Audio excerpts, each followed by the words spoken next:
Hi, and welcome to this section of the tutor, the physics tutor, and in this section we're going to tackle the topic of pendulums and resonance. So before now we've mainly been talking about spring systems with a block attached, and we're looking at the motion there, and we've described the position and the velocity and the energy and all of that stuff of a system like that. Now we're going to pause from that for just a second and look at a different oscillating system, one that you have a lot of experience with in your everyday life, and that's what we call a pendulum. So in physics, you're first going to study what we call the simple pendulum. We're going to learn about that, and we're going to be able to use it as something that as you go on through your physics, you'll probably refer back to this stuff time and again when you get to different topics, maybe even seemingly unrelated topics, where you'll remember back to that simple pendulum and use some of the principles that you learn here in this section. So firstly, what is a pendulum?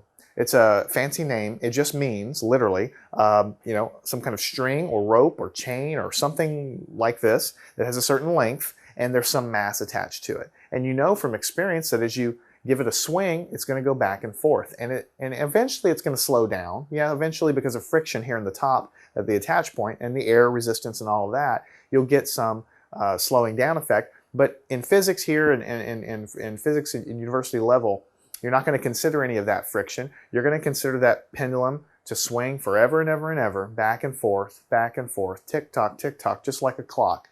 And you know from experience that other than that slowing down effect that you have, it's pretty regular and so on. So we're going to learn about that motion, and specifically we're going to learn about the period of that motion and how it relates to how we've built the pendulum. How can we calculate the period of the swing, how long it takes to make one little tick-tock back and forth, okay? So in order to do that, we're going to draw some pictures and then go right in it. Don't forget that the goal here in the first part of this little lecture is really to calculate the period, how long in seconds it takes for this pendulum to go back and forth, right? That's what we're trying to do. So first, let's just draw a simple pendulum. And it is called a simple pendulum, typically in your books. So what you'll see is you'll have some sort of attach point, a wall or a ceiling or something up above. And you literally have some kind of rope or chain or something like that hanging from it. And there's a mass with a mass M attached to it. Now I've drawn it over here in mid-swing. Of course you know it's going to swing back and forth like this. I've drawn it over here to the side. So in general, when you're learning about pendulums in physics, this line here, this rope, has no mass at all. In real life, there's a mass involved in there. And also, one more little assumption that we're going to make here as we study pendulums here in the first section is the swing here. I'm just going to draw a little arrow here. The swing that it makes is a small angle, theta. You'll see exactly why we make this assumption here. In other words, we're going to challenge ourselves to calculate the period of the motion, and we're going to learn a lot of really crucial things about that, really interesting things too that I don't think you would have guessed ahead of time.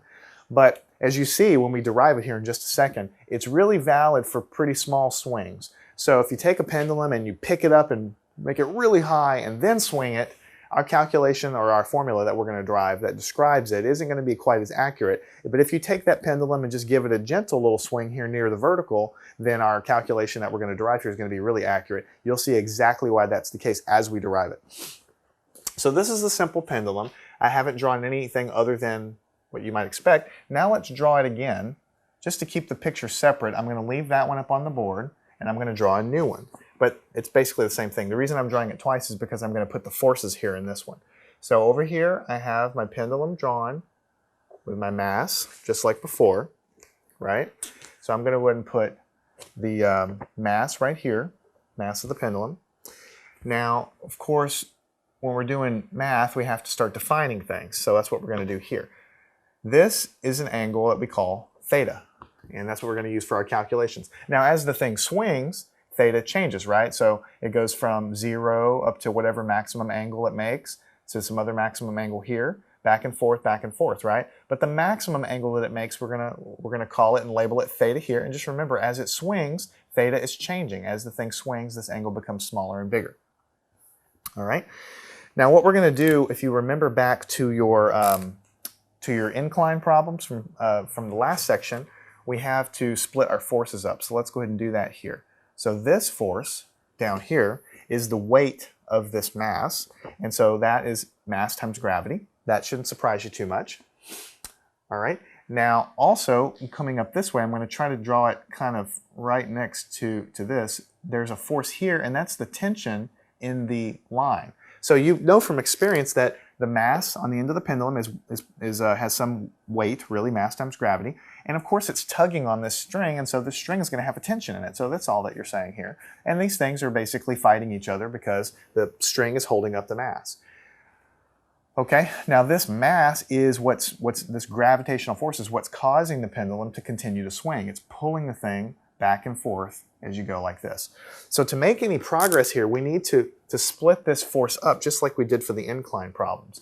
So what we're going to see, let me draw it like this. This guy, as he swings, is going to end up making a motion that looks something like this. He's going to end up curving an arc, right? He's going to end up curving an arc. But right tangent to that arc, I can split this guy up and say that, okay, the mass here that's causing this guy to have a force of gravity that's pulling it down can be broken up into two vector components. One of them is tangent to that motion here, and the other one is coming down like this, right?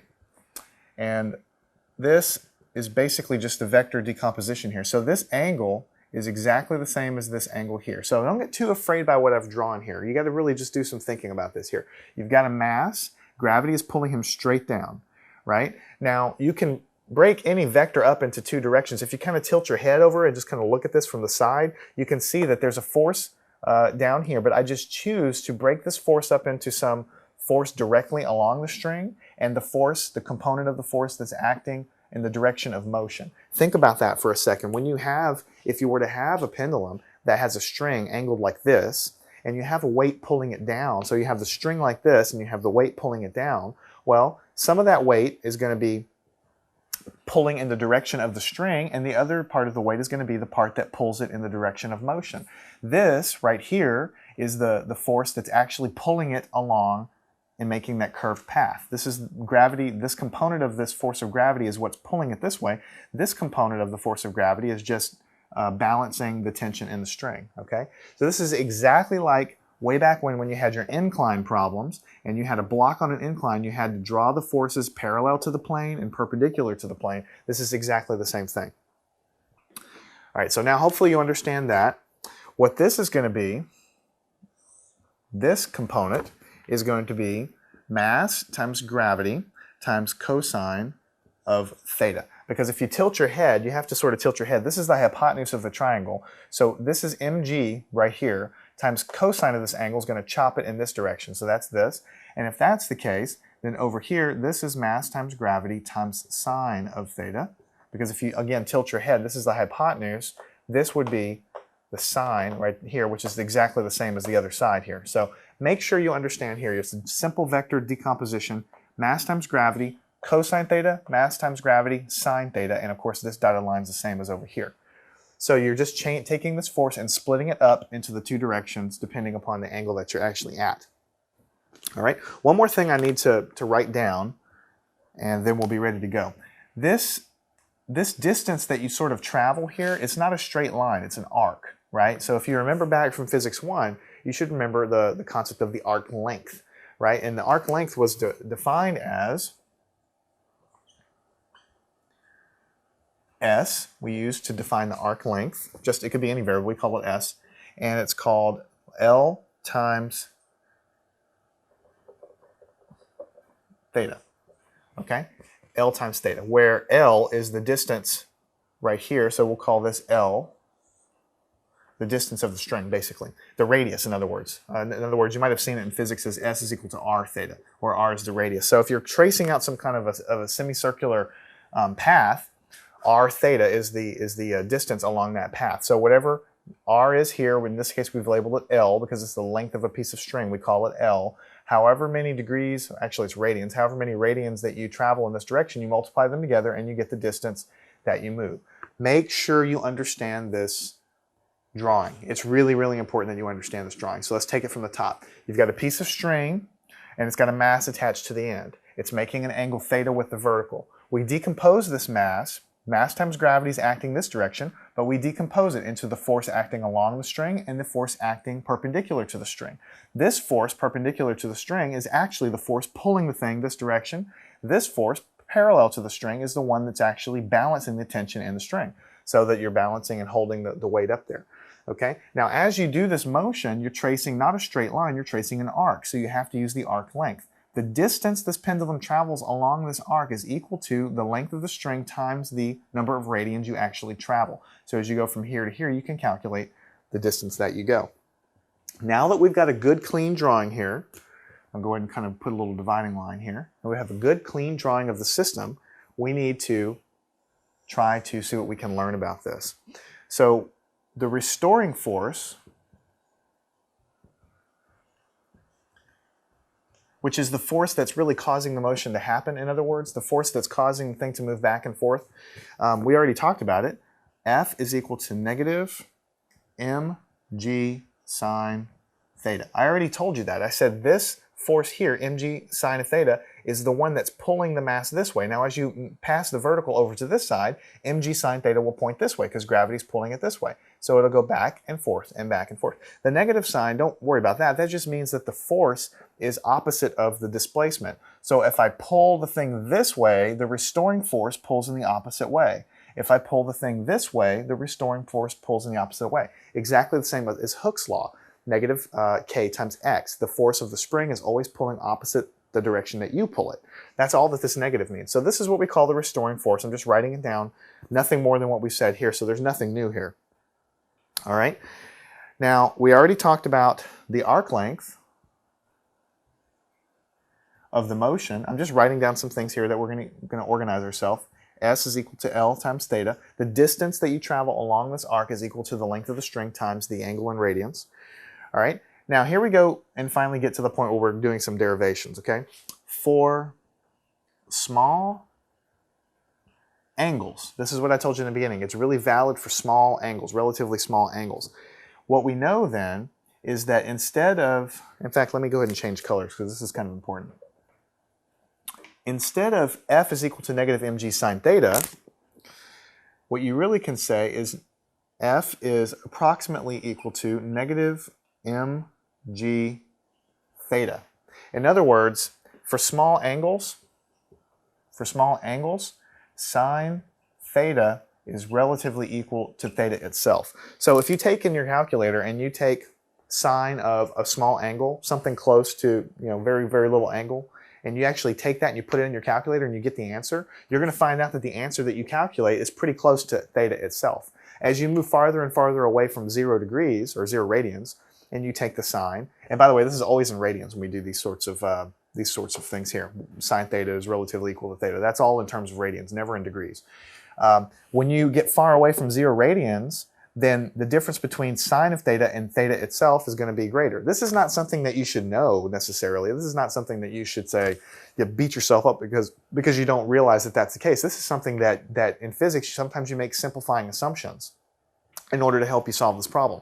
If you don't do this, then calculating the period of this pendulum is going to be a lot more difficult, and that's why you do it this way. But if you confine theta to be small, it just so happens that sine of theta is very close to theta itself, whatever you put in the calculator to begin with. So we say, right, let's just look at the system with small angles. Then we can say that the restoring force is equal to mg theta, which simplifies everything, as you'll see in just a second. All right, so if we do that, right, then what we're going to have is negative mg. Now, what do we know theta is equal to? Well, we know that the arc length was L times theta, the length of the string times theta. So theta itself is equal to S over L. So we can plug that in down here. Theta is equal to S over L. All right. And so just to go ahead and kind of beat it into a different form, we can say finally that the force, if you constrain the angles to be pretty small, is roughly equal to negative, just rearranging variables here a little bit, mg over L times S. mg over L times S. I've changed nothing. All I've done is put the stuff in parentheses a little bit differently. Now, why did I do that? Because I want to draw a comparison to you. Remember what Hooke's law was equal to. F is equal to negative kx. negative k times x. Look at Hooke's law, and then look what we wrote above. Don't they look similar? You have a force, you have a negative sign because it's always fighting the direction that you're pulling the thing. S is the distance along the arc, so it's a curved distance, but it's basically the same thing as a distance here in the spring system. And then everything in parentheses is just a constant. The mass of the thing hanging at the end, gravity, and the length of the string, they're all just a constant. So this is just a number. So this is basically what we called K in the other system, and this is basically what we called X in the other system. So the reason we went through all this stuff is because we know what the period, we've already calculated what the period is of a spring system. We already know what that is from before. So if we can show by analogy that this system behaves kind of like a spring system, then we know what the period of a spring system is, then we basically know what the period of this system is too, which is what we were trying to do.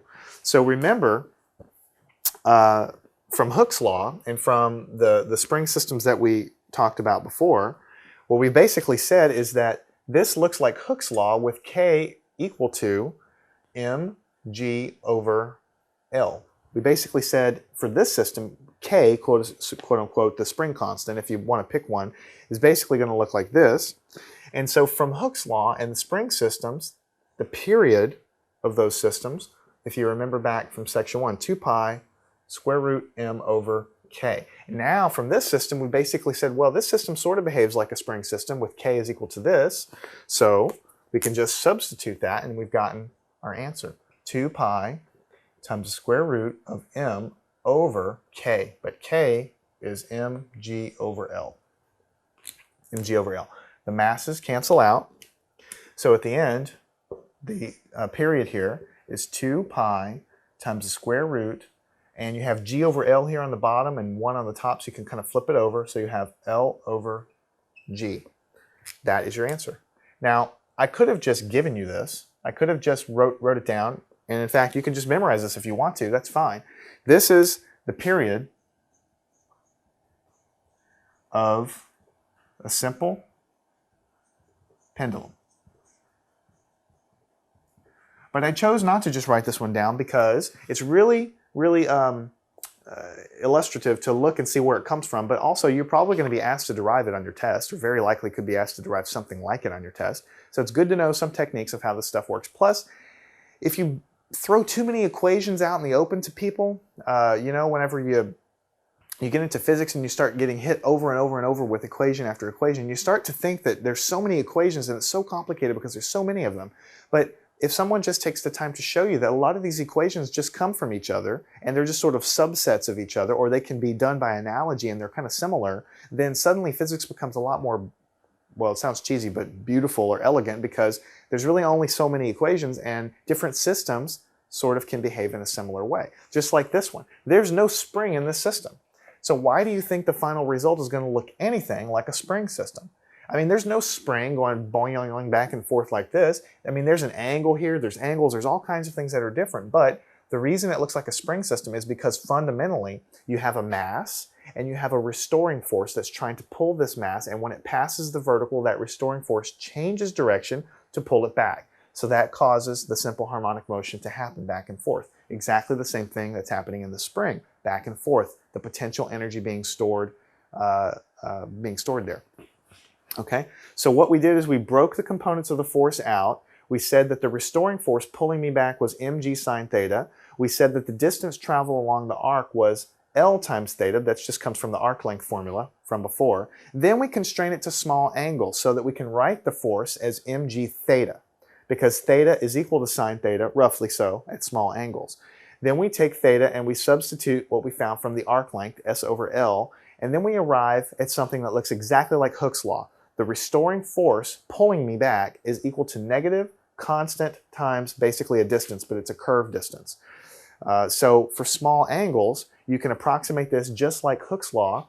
And so when you do that, we know the period of those systems, and we substituted what we sort of found for K. This is the period of a pendulum. Now, one thing I'll point out before we do the problems is, notice in this period of a pendulum, the only thing the period depends upon is the length of the string or the chain or whatever it is, and gravity. So if you, but notice that the mass at the bottom there's no impact at all. And also, notice it doesn't say anything about how far back you pull the thing. Now, of course, we derived it for small angles, so we got to keep it small. But basically, within reason, if you take a pendulum and you pull it a little bit and let it go and measure the period, and then you pull a little bit farther and let it go and measure the periods are going to be the same. It really doesn't matter how far you pull it back, as long as you keep the angle relatively small, relatively close to the vertical, because that's how we derived it here. Also, it doesn't depend on the mass here at the bottom. It only depends upon the length of the thing. So the longer the pendulum, the longer L is, the longer it takes to make a period. And of course, the shorter it is, you can kind of think about that. Think about a little short piece of string with a paper clip. It's going to kind of swing kind of fast, but a very long swing set may take a little bit longer. The period's longer there. And of course, the acceleration of gravity. So if you take this pendulum to the moon or to Jupiter where gravity's different, of course, it's going to affect the swing of the pendulum and so on. So the one thing I really want you to pull out of this is that the period of a pendulum does not depend upon anything other than the length of the string and the acceleration of gravity that you're in. Those are really the things I really want you to pull out of it, because as you go on to more advanced systems, that can really help you out a lot as you solve more complicated problems. And you see a pendulum and you think it's going to be really complicated to solve, and then you remember, well, the swing is really not going to, the period's not going to depend on anything but the length. That is really a major simplifying assumption. The mass is canceled out. That's why they're not relevant, right? So that's what I basically want to show you. So let's go ahead and stop here, and we'll go ahead and work some problems, and we'll find out that it's really not that big of a deal to understand a simple pendulum. Okay, now the next thing I want to talk to you about right before we get into the problems is the concept of resonance. Resonance has a really complicated sounding name, but basically what it means is when you have an oscillating system like let's talk about pendulum since we're in this section. A swing set, let's say, is like a pendulum. You know from experience that as you stand behind somebody in a swing, there's a natural kind of rhythm that you should push that person with, and that will make that person go higher and higher, right? So you know from experience that as the person comes back to you, then you give them another push. As the person comes back to you, give them another push. So basically you are pushing that person in the swing with roughly the same frequency, right, that he's coming back and forth to you. And you know from experience that if you don't do that, then you don't really push him very high, right? So let's say, for instance, this person's coming back at a nice pace like this, back and forth from me to you, right? Now, instead of pushing him in sync with him coming back to you, let's say I do something really dumb. Let's say I just start pushing like this, really fast, right? Pushing really, really fast. So he's going away from me. Now, as he's gone away from me, I'm still pushing because I'm not even paying attention to what he's doing, right? And then all the way he's gone away from me, I've wasted energy because it's not touching anything. And then he finally comes back and I tap him once, and then I'm still doing really, really fast. I'm wasting energy. I'm not imparting very much of my energy to him. Also, if he goes away from me and he goes away from me, and let's say I don't match his rhythm. Let's say I'm pushing really, really slowly compared to him. So he's coming back and forth to me at a nice, steady rhythm, but instead I choose to push really, really slowly, or really, really with a really low frequency. So let's say I push him, and then he comes back to me. I'm not ready to push again. He goes back away, back to me. I'm not ready to push again. Back away, back to me. Well, now I'm ready to push again. So I push him one more time.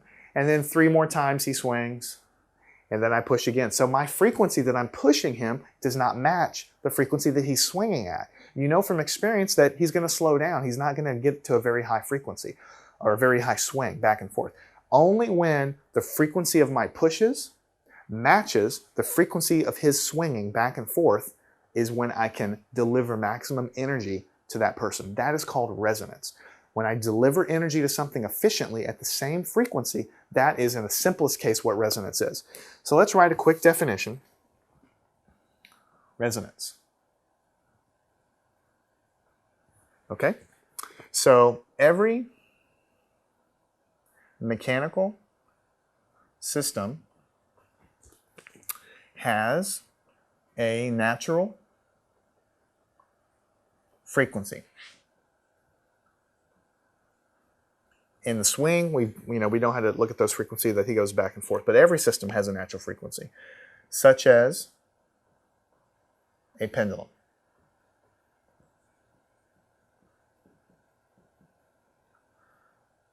okay?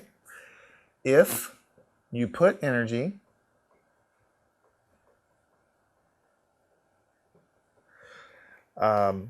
in the system at a frequency omega very close to the natural frequency, which we call omega naught, you can add energy efficiently. All right, so let me just stop there for a second. If you have a little graph, it's easiest to look at a picture here. All right, so let's say this is the frequency that I choose to input into the system. And let's say this is the amplitude of motion, just to make it very simple to understand in terms of a swing set, right? So the swing is going, and now let's say that at omega naught, this is what we call the natural frequency. This is the natural swing of the thing. So you know that you have a swing set, and based upon his length, you know what his period is. And so from the period, you can calculate, because the frequency is always equal to 1 over the period. So you know, and of course omega is 2 pi f. So this omega naught is nothing more than the natural frequency of the system. So in this case, the swing set naturally wants to swing back and forth at a certain frequency. That's what we just talked about a minute ago. When you put somebody in the swing, you know the length of the thing. Basically, it fixes the frequency that it would like to be pushed at. So basically, I'm going to put a dotted line right here. Let me just go ahead and draw it, and then we'll talk about it. The graph looks something like this. If I start pushing that swing with frequencies very low or very far away from the natural frequency of the swing, then I'm not able to deliver very much amplitude or very much energy to the swing, because of exactly what I talked to you about a minute ago. Because if I'm pushing really infrequently, then I'm basically waiting for him to come back, and he swings several times, and then I push again, and so on. Because I'm pushing at a low frequency, I don't deliver much energy. Also on the other side, it's the same case. If I push with a very high frequency, higher than the natural frequency of the system, then I'm wasting a lot of energy pushing into thin air while he is swinging away from me. So I don't deliver very much energy in this case. Only in the case when I push with a frequency, the same frequency that it naturally wants to swing at, then I'm able to impart energy efficiently into that system. So think about the swing set here. Now there are other examples of resonance. Of course, you've got the swing, the pendulum that we talked about. You want to push it at the moment it comes back to you and match its frequency, right? Electric circuits have resonance all in them. I mean, when you tune your radio to 104.1 megahertz, what you're doing is you're really changing the circuit inside of there. When you turn the knob, there's a lot of circuitry going on. Inside of there is some capacitors and things and some inductors, and you're changing the characteristic of the circuit so that the circuit becomes sensitive to the frequency that you want it to receive. So in other words, driving down the road, all of the frequencies of all of the radio stations are around you all the time. I mean, when you turn the knob, you're not changing anything in the environment, you're changing your radio. So all of the frequencies of all of the radios are constantly hitting your antenna, right? But when you turn the knob to a certain frequency, you're changing that circuit. You literally are changing the values of the components in that circuit so that your circuit becomes sensitive to the frequency you want to receive. You're changing the resonant frequency of your circuit, in other words. You're changing what your circuit wants to receive down here. So all the energy is hitting it, but as you tune your radio station, you're literally changing the characteristics of your circuit so that it wants to receive energy at that frequency, and those frequencies go into your amplifier and then go into your speakers. So you're changing the characteristic of your circuit to receive the frequency band that you want. Also, you may have seen the opera singer, right, with the wine glass. The wine glass is not a pendulum and it's not a spring system, but if you really think about it, there's molecules in there, and those molecules are bound in a lattice in the glass, and they can vibrate, right? Of course they can, and they're locked together with electrostatic forces way down at the atomic level, really. So they can kind of move and vibrate back and forth just like any solid can. Well, it has a natural frequency, just like the swing has a natural frequency, right? Depending on the shape of the glass and other characteristics. So if an opera singer can pump out a really loud sound at a pure frequency that's just how happens to be the natural frequency of that glass, then I can put a ton of energy in. Eventually, if I put enough energy in at a high enough amplitude and I shake that glass because of the energy efficiently going into that glass, then I can actually break the glass because it's actually, you know, energy is going in there and it's very efficiently going into the glass. And so eventually you can make it shake enough at the atomic level to break or to crack. And so that's what an opera singer is doing. Those are all examples of resonance. We're not going to have any problems in resonance, but I just want you to know that anytime you're calculating these frequency of motion or anything that has a simple harmonic motion, if you're looking at a system that's adding energy to the system and you want to find the most efficient way to add energy to a system, you're always going to be doing that at the frequency that the system itself is oscillating at. That's going to always be your most efficient frequency to add energy, just like the swing set. I want you to keep that in mind as you work your problems and as you go on into your exams, because that, in a nutshell, is what resonance is. Okay, our first problem says, what is the length of a simple pendulum whose period is 1 second? What is the length of a simple pendulum whose period is 1 second? So the first thing you need to do is just remember that you're talking about a pendulum, and so basically you're going to need to write down the period of the pendulum that you know, 2 pi square root of L over G, where L is the length of the pendulum. So you want to know what the length is. That's what you're solving for. The period is 1 second. So go ahead and just put 1 second over here. And this is always in seconds and meters. 2 pi square root L over, and G is 9.81 meters per second squared, or you can just do 9.8. So take 1 divided by 2 pi, and on the left you'll get 0.159. And on the right you'll have the square root of L over, let's just do it as 9.8 just to keep the decimals in check. Now to solve for L, we square both sides to get rid of this square root. So when I square this on the left, I get 0.025, and on the right I get L over 9.8. So to solve for L, I just multiply both sides by 9.8, so L is equal to this times 9.8, 0.25 meters. So if I take a piece of string, a 1/4 meter long, 0.25 meters, and put a mass at the end and begin to watch its oscillation, I will see that it oscillates with a period pretty darn close to 1 second. Okay, the next problem says you visit a tall building and you wish to measure its height. So you want to see how tall this building is, and you try to devise, kind of like MacGyver, a simple way to measure its height. So you make a simple pendulum with a piece of string or rope and a rock, and you hang it down the center of the building, down through the spiral staircase, down, in between the stairs, all the way down to the bottom.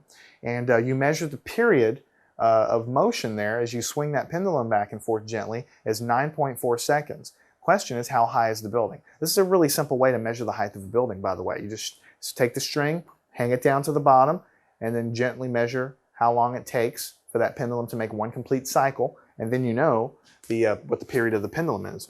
So basically, you have a building, right? And you want to measure the height. So you want to measure the height of this building. And so you take a piece of string and you hang it all the way down here, and you let it, effectively you just kind of let it swing with it as a rock or something, you let it swing back and forth. So the period you found was 9.4 seconds. And you know the period of a pendulum is 2 pi square root of L over G.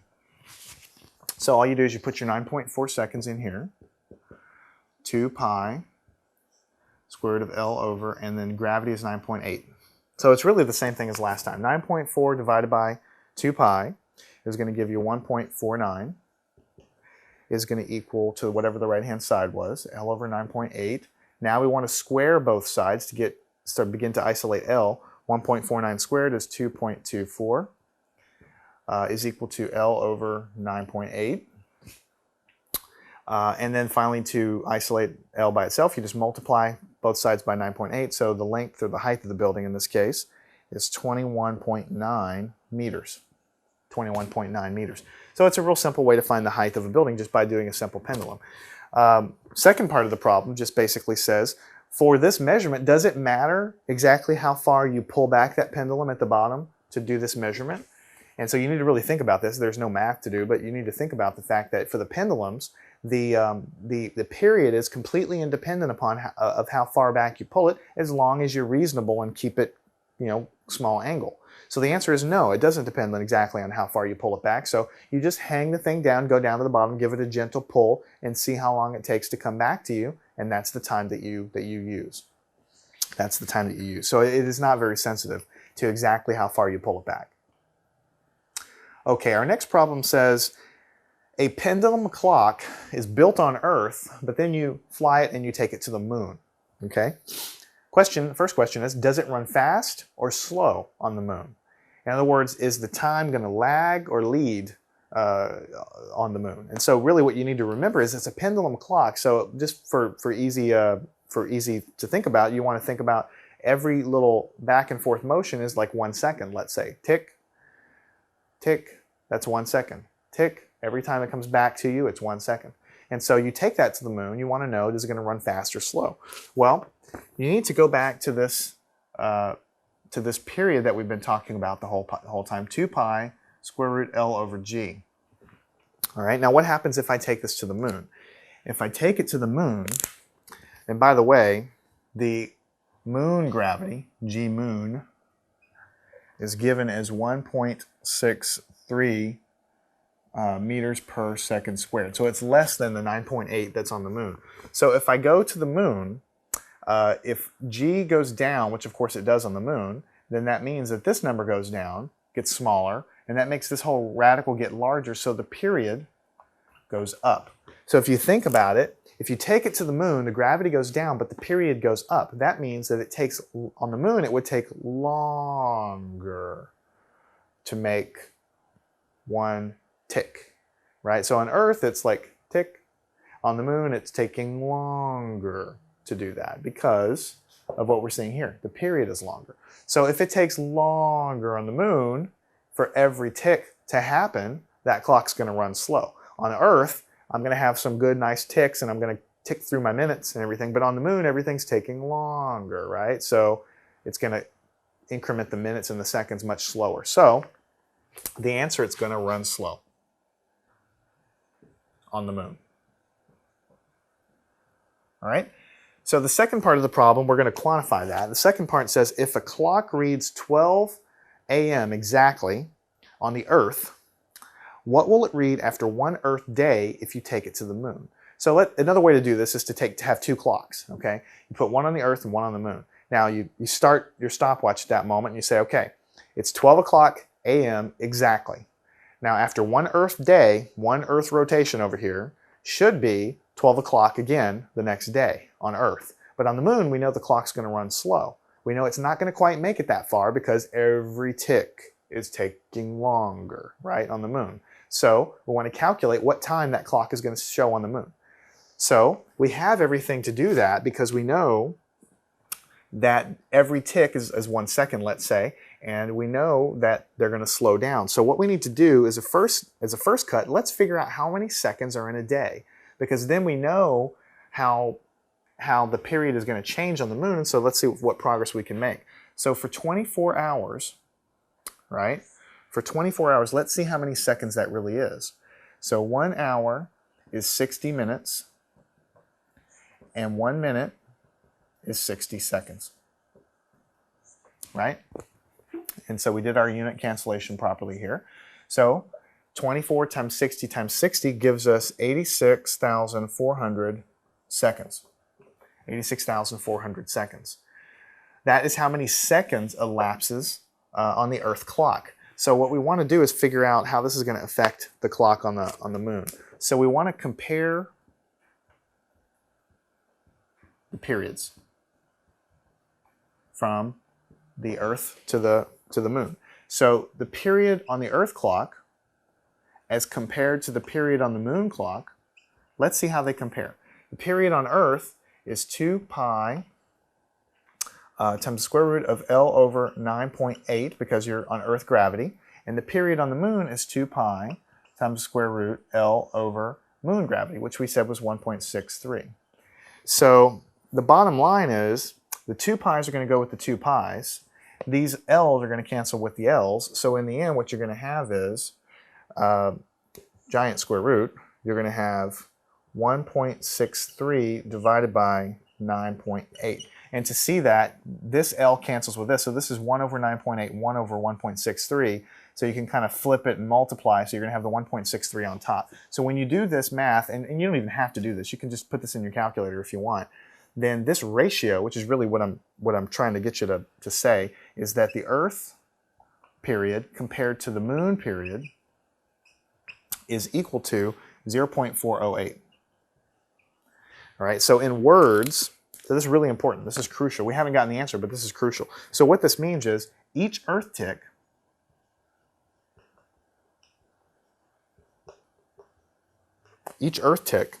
takes 0.408 as long as the lunar tick. Because we know the Earth tick takes shorter, right? So we have a lunar tick multiplied by 0.408, that's going to be what the Earth tick's going to be. Another way to say this is that after the 86,400 seconds that elapses on Earth, let's do it like this. Earth ticks, the Moon ticks by 86,400 times 0.408. Make sure you understand that. Basically, we've compared the periods here. So we know that the Earth ticks happen more frequently. We know that the Moon ticks don't. So if we know how many ticks happen on Earth, we multiply by the number that we calculated here. That's going to tell us how many moon ticks actually happen, because there's less moon ticks because the moon ticks are happening so much slower. So basically, how many moon ticks do you have? When you take 86,400 and multiply by 0.408, that's going to give you 35,251 ticks on the Moon. So now, basically, this is how many ticks happen on the Moon. And so if you have an alarm clock and you put it up there, this is how many seconds, quote unquote, are going to elapse on the Moon. This is what your clock is going to read. So you need to convert this to a time. That's all you need to do. So let's do that. So you have 35,251. We're going to call it seconds. They're really moon seconds, right? And we're going to say that 1 minute is 60 seconds.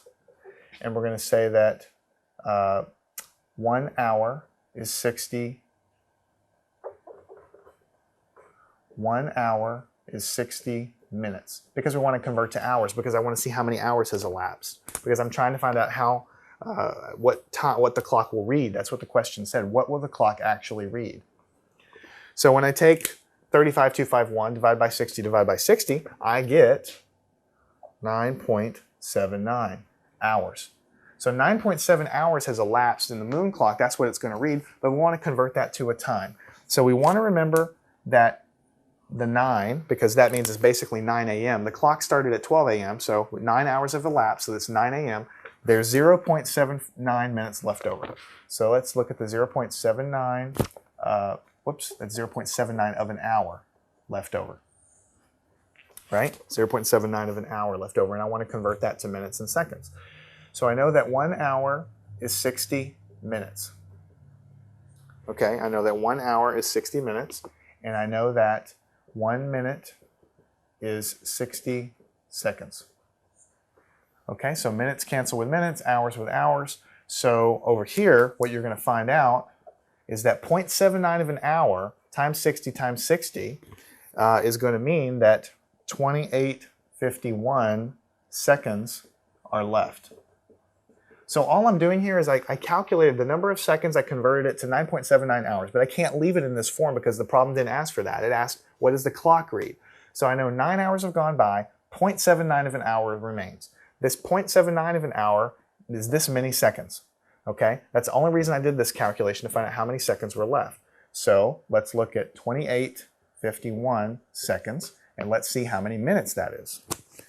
So we know that 60 seconds is 1 minute. Right? We know that 60 seconds is 1 minute. And so let's go ahead and do that. So we take 2851 divided by 60, and we're going to be left with 47.51 minutes. are remaining. So I want to remember the 47 because that's how many minutes were left. So 9 hours, 47 minutes. But I've got 0.51 minute remaining. 0.51 minutes are remaining. And we know that 1 minute is 60 seconds. So we're going to finally find out how many seconds are left. Minutes cancel with minutes. 0.51 times 60 is going to give you 31 seconds. All right, so 31 seconds. So 9, 47, 31. 9 hours, 47 minutes, 31 seconds. So it's going to be a.m. So we started the clock at 12 a.m., 9 hours elapsed, 47 minutes, 31 seconds. So you're 9, 47, 31. Now, really, this is the answer up here in terms of how many hours elapsed, but the problem didn't say that. The problem said, what does the clock read? So you have to take this 9.79 and start chopping it up, looking at what was left over, converting that to seconds so that I can convert it to minutes, so that I can convert it, and I could have probably even combined these. I could have converted directly to minutes from here. I just chose to go to seconds first, but basically you want to convert that to a time. So if you take this clock to the moon, because the moon doesn't have as many ticks because the gravity is less there, you're not going to advance that clock as far as it does for the Earth when it did one entire Earth day. And you're going to end up at 9:47:31 in the morning. Okay, our final problem says a pendulum with length L swings with a small amplitude. As it passes the vertical, its cord is suddenly clamped at the midpoint there of the length L. It's clamped. In terms of the original period T of the pendulum, what is the new period? So you clamp it, and then that bottom part starts to swing independently, and you want to find out what that period is in terms of the old one. So originally, you had a pendulum, and its length was L, and it was swinging back and forth with a period T. All right, now at some point here, for whatever reason, as it hits the vertical, you clamp it. I'm going to go ahead and draw this like a kind of an arm is down here. You clamp it right here so that the new length of the new pendulum is L over 2 because you clamp it in the middle, and so it's swinging back and forth at some T new. We're going to call it T new because it's a new period. What is the new period in terms of the old period? The way you tackle this kind of problem is just write down what you know. The old pendulum, the period of it was 2 pi square root of L over G. The new pendulum, so I'm going to call it T new, is 2 pi square root of, now L is not L anymore, it's L over 2 because I've clamped it. So L over 2 over G. All right, so you can also write that, just to clean it up, 2 pi square root, pull the 2 down there, so L over 2G. So this is the new period, this is the old period. All right, so how can I make some progress here? Well, what if over here I take this 2 and I remove it? Let's say the new period is 2 pi divided by square root of 2 times L over G. This inside is the square root of L over 2G. So this square root of 2 that's under here, I can pull it and keep the radicals separate. I mean, look at it in reverse. You can take and multiply these two radicals together and the 2 goes right back in. The reason I did that is because square root of L over G is common to both things. It's common to both things. So I'm going to take this and I'm going to substitute that in. So square root of L over G is equal to T over 2 pi. Just solving right here, T over 2 pi. And then I'm going to take that and I'm going to plug it into what I have over here. So T new is 2 pi over root 2 times what I just found here, T over 2 pi.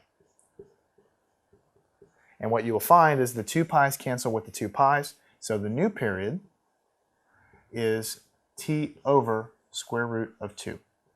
So if you know what the old period is, you divide by square root of 2, that's going to be what the new period is. It's just a little mathematical trick here, basically. Here's the period of the old system, here's the period of the new system. I got to this point and I realized that the only way I'm going to be able to solve and substitute anything here to make any sense is to take square root of L over G and plug it in. I couldn't do that here because everything was wrapped up together. So I took the 2, I pulled it out. I didn't do anything mathematically illegal because I kept the square root with it, pulled it out, and then I had square root of L over G that I could then back solve here and calculate the new period in terms of the old. So the new period is going to be basically a lot shorter than the old period because you're dividing by a number, and that makes sense. If you have a pendulum, right, and you kind of sort of think about it and you clamp it, you can kind of visualize that that smaller one's going to start oscillating a lot faster. So this was our section on pendulums and resonance. Pendulum is not a very fancy concept. It's literally just a swinging motion of something. We know that the period of that guy is very easy to calculate, and we know that that period is independent of the mass or even how far you pull the thing back. It only depends on the length of the pendulum, basically, and the gravity that you're in. Resonance is just a big fancy word that says it's efficient to put energy into a system when you put it in at the same frequency that that system is normally used to oscillating at. And so that's the same thing on the playground when you're pushing that guy in. The rest of it is just a matter of using that simple formula and applying it to some problems that you're very likely to see on your test. I'm Jason. I hope you've enjoyed this lesson. Practice your problems, and pendulums and resonance is not going to be a big deal for you.